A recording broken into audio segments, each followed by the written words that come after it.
When you think back to the 80s cartoons, certain patterns start to emerge, like there's always that character. You know who I'm talking about, the sidekick. Whether it was a chattering little space monkey, a floating magician with zero aim, a gluttonous ghost with boundary issues, or a scrappy pint-sized brawler with way too much confidence, sidekicks were everywhere. Some made you laugh, some made you cringe, and others talked and rhymed and made you wish that Grimlock didn't look behind.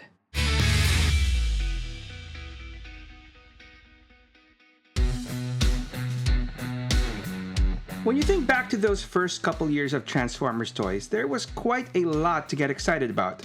I mean, robots that turned into cars, jets, tape decks with actual tapes that transformed into a personal army, and even insects and dinosaurs. It was truly a golden age of plastic and imagination.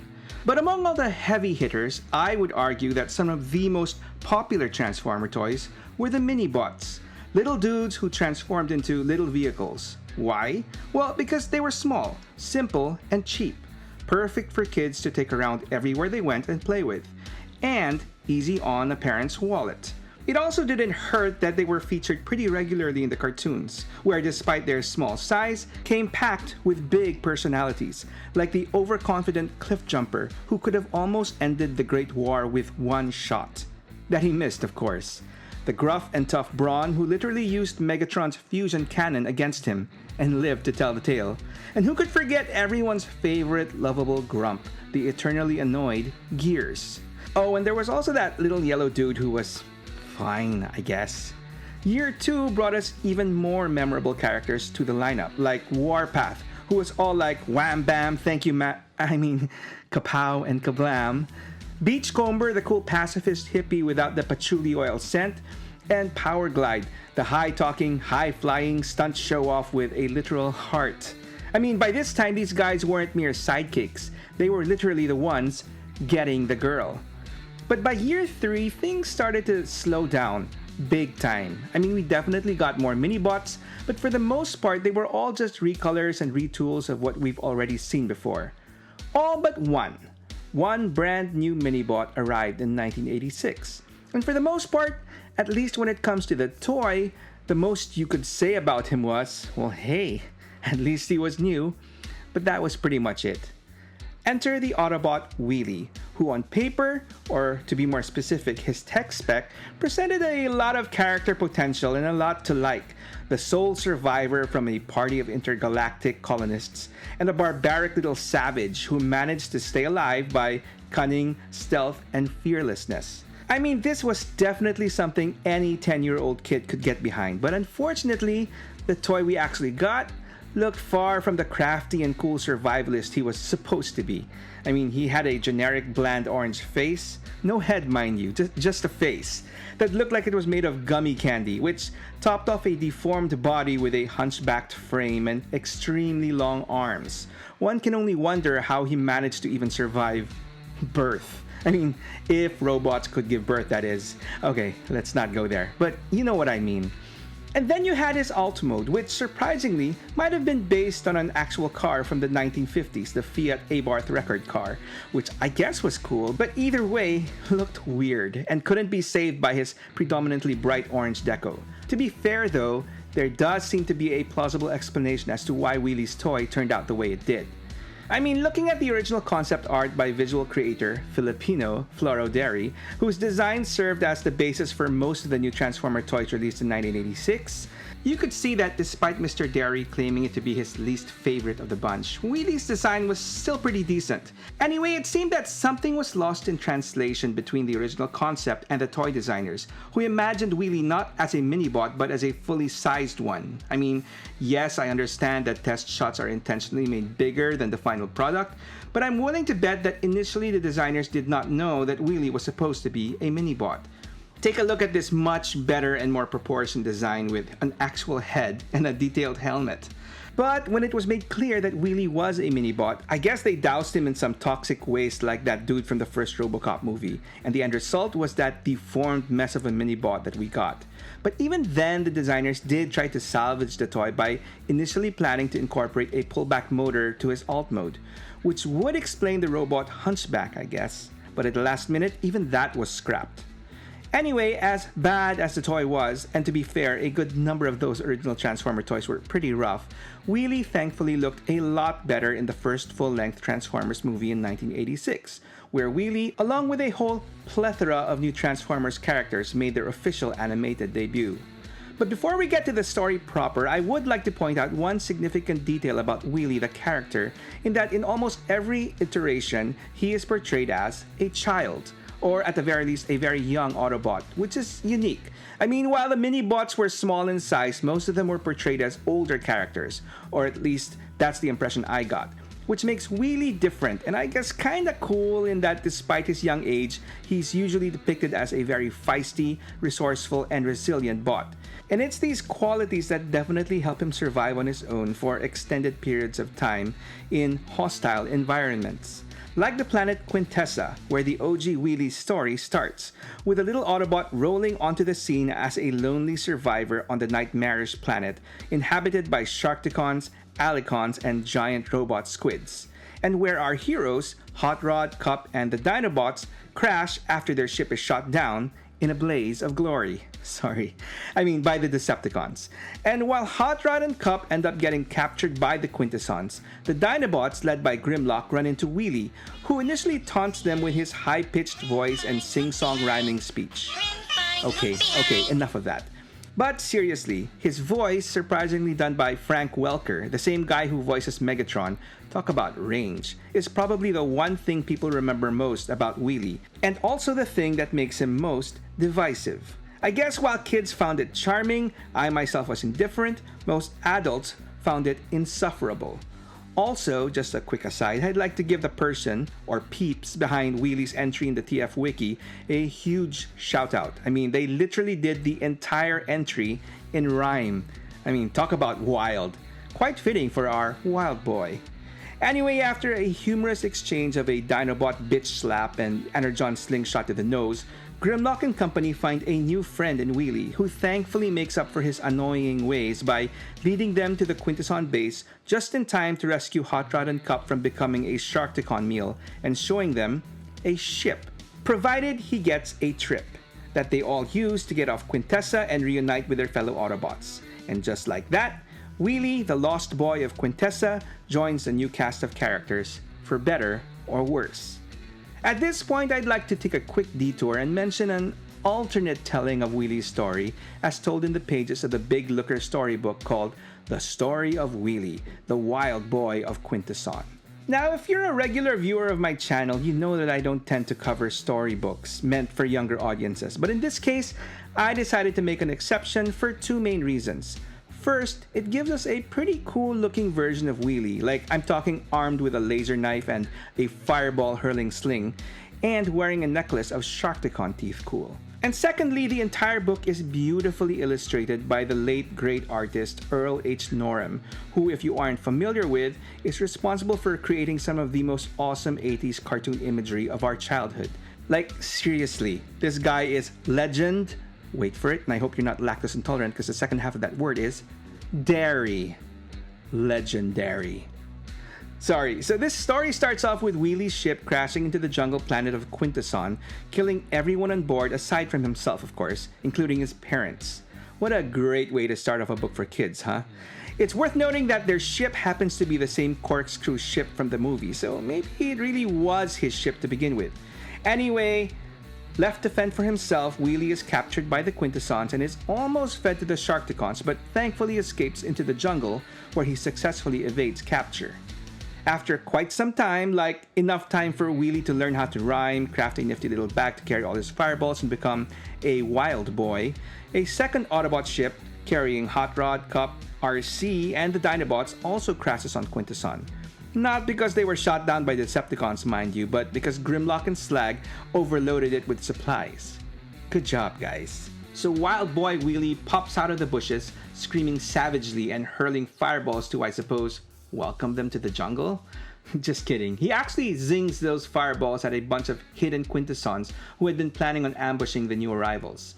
Anyway, long story short, while the Dinobots fight off the quintessons, Wheelie leads Hot Rod to his busted up ship, and the young Cavalier is able to repair it, and they all manage to get off Quintessa for good, including Wheelie. Yes, it's not really a groundbreaking story, but like I said, the art is gorgeous, and Wheelie actually comes off looking, dare I say, cool.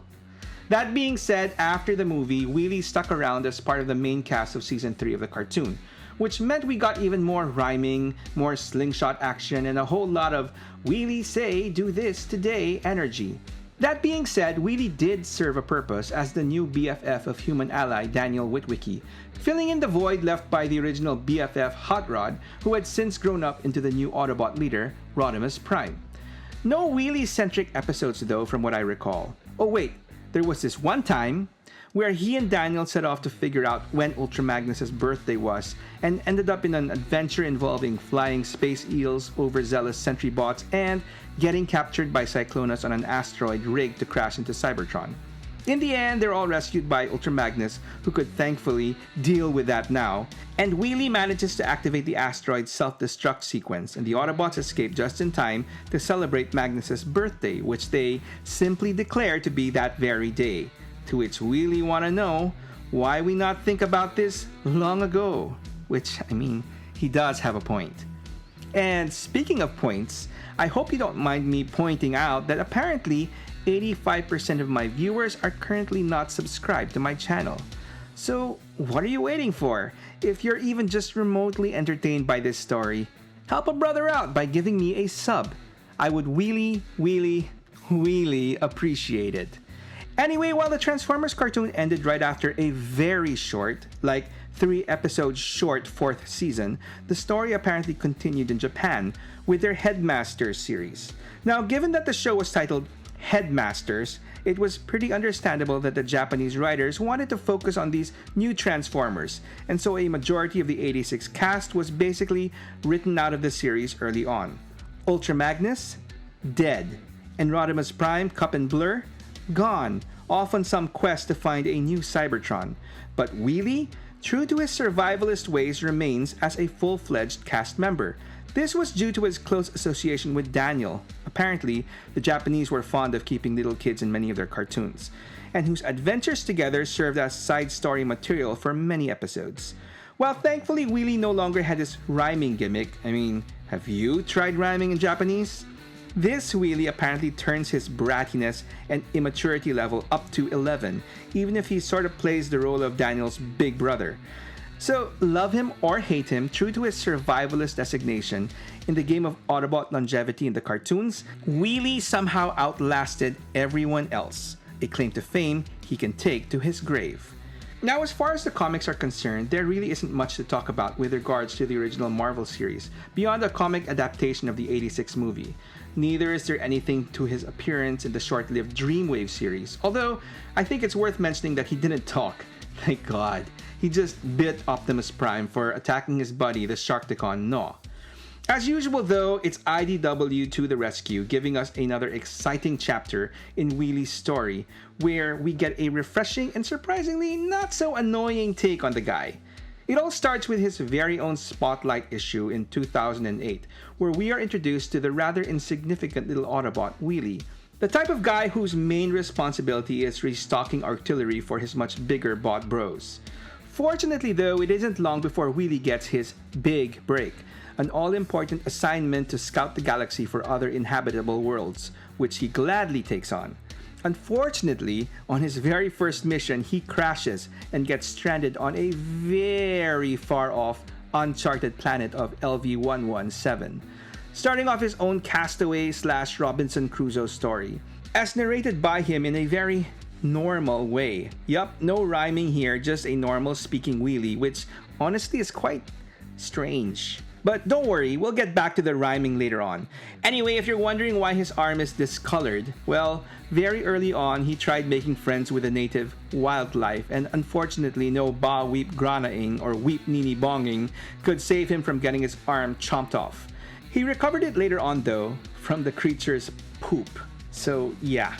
Anyway, the story really kicks off when he discovers another crashed ship and an alien held prisoner by a couple of familiar-looking Decepticons, Spectro and Spyglass, two-thirds of the triple Decepticon known as Reflector. We learn later on that the third dude, Viewfinder, didn't survive the crash. Oh well. So Wheelie manages to rescue the alien whom we learned is named Varta and who only talks in rhyme. So I guess you know where this is headed, right? In order to communicate better, Wheelie also learns to talk in rhyme, and together they repair Varta's ship, which Spectro and Spyglass commandeer and end up dying in, as apparently before giving it up, Wheelie had rigged the ship to blow.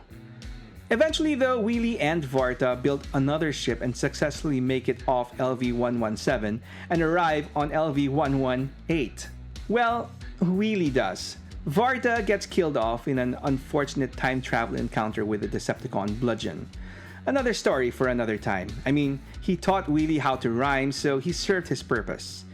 All you gotta know is that Wheelie spends God knows even more time living like a hermit in a cave on LV-118, slowly losing his mind, but learning a new skill, music, which comes in handy in soothing his roommate, a large ferocious beast called a Chaosteros. Yeah, you know the arm chomper? Apparently, he was brought over to LV-118 as well. And due to his new talent, Wheelie also gets a new name given to him by other fellow castaways on the planet, the mysterious Jangle Man, who now comes dressed with a cool fur cape to boot. Anyway, Jangle Man's time on LV-118 finally comes to an end when Hot Rod, fresh off getting his chest blown out by Megatron but is still alive thanks to the Autobot Matrix of Leadership attached to his chest. Don't worry, I covered that story in a later video, hint hint, comes crashing down to the planet's surface. And after working together to defeat a couple of aliens, Hot Rod and the Jangle Man are able to eventually reunite with the Autobots, and Hot Rod returns the Matrix to its rightful owner, Optimus Prime. So, good job, Jangle Man. See? I mean, Wheelie can be written as a cool character, or at the very least, an entertaining one. Like when he made a rather amusing appearance in IDW's last Transformers story written, set in a distant future alternate reality called The Last Bot Standing. And just to get it out of the way, no, Wheelie isn't the aforementioned last bot standing. Although you could say he's the last bot rolling, as in this distant future, Wheelie is reduced to just his head on wheels and gets a new name, reverently referred to by his peers as the Veteran. And despite there literally being even less of him, he is still annoying as ever. So annoying that Rodimus Prime literally kicks him off into the atmosphere, making him the last bot floating. Yes, it was a weird and odd take on the little guy, but I would say not as weird as the next one. As while this version simply bites ankles, the next one humps legs. Live-action Wheelie, introduced in the movie The Revenge of the Fallen, looks nothing like the OG version and more like an evil Wall-E, which makes sense since this little dude starts off as a Decepticon, voiced now by the talented Tom Kenny of SpongeBob SquarePants fame. Very early on, he sent to spy on the Autobot ally Michaela Baines, and despite his crafty little disguise of a remote-controlled monster truck toy, he is discovered and easily overpowered and captured by her. Which is all good because this Wheelie is easily swayed, calling her his warrior goddess, to whom he shows off his aforementioned other skill. Okay. Anyway, despite starting off as a Decepticon, this creepy little dude switches sides and even gets a new similarly sized friend in the next movie, The Dark of the Moon, called Brains.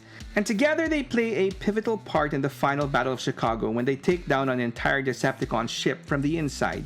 And while it's implied that they both died, heroically sacrificing themselves in the crash, apparently they both survived, with Wheelie showing up again in the fifth movie, The Last Night. Unfortunately, it was more of a glorified cameo, just a confirmation that he survived, as his role of the quirky sidekick was taken over by this thing. I mean, we can't have Wheelie anywhere near this young girl, can we? That being said, despite his rather creepy design and while being a creep in general, weirdly enough, I did find him to be one of the more entertaining characters from the franchise. So much so that I got this guy from my toy shelf. It's a very simple Legends class toy that matches perfectly size-wise with my Masterpiece movie bots. I mean, Hasbro did give us a deluxe size version too, but yeah, easy pass. I do think it's worth mentioning that a third-party company, Dr. Wu, did release a more screen-accurate Legend-sized wheelie as well, aptly called Little Monster, which I almost got, but I figured I didn't care that much for the character.